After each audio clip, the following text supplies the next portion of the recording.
Friday morning. Happy morning friends. இன்றைக்கி நம்ம திருவிழா. ஸோ கோவிலேருந்து கல்லெல்லாம் கொடுத்துருந்தாங்க. முதல் நான் நைட்டே ஊற வச்சுட்டு தான் படுத்தேன்.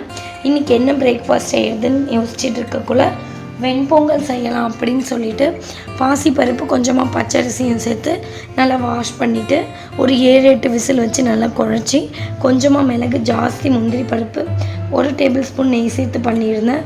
நெய் ஜாஸ்தி இருந்தால் வீட்டில் சாப்பிட மாட்டாங்கன்னு. இதுக்கு சைட் டிஷ் பார்த்திங்கன்னா தேங்காய் சட்னி, தேங்காய் கொஞ்சமாக போட்டுக்கல, 4 பச்சை மிளகாய், தேவையான உப்பு சேர்த்து தாளிப்பு கொடுத்துருந்தேன். சாய்க்குட்டிக்கு லஞ்சுக்கு கீரை சாதம். நம்மளுடைய லஞ்ச் இன்றைக்கி சாதம், கிளி போட்ட சாம்பார், பீட்ரூட் பொரியல். ஸோ எல்லாமே இன்றைக்கி சிம்பிளாக தான் பண்ணியிருந்தேன். எனக்கு கோவிலுக்கு போக வேண்டிய வேலை இருந்துச்சு. கீரை பறிக்கக்குள்ளே கார்டனுக்கு போயிருந்தேன். கஸ்டர்ட் ஆப்பிள் நிறையா பிஞ்சு விட்டு இருந்தது. பார்க்கவே அவ்வளோ ஹாப்பியாக இருந்தது.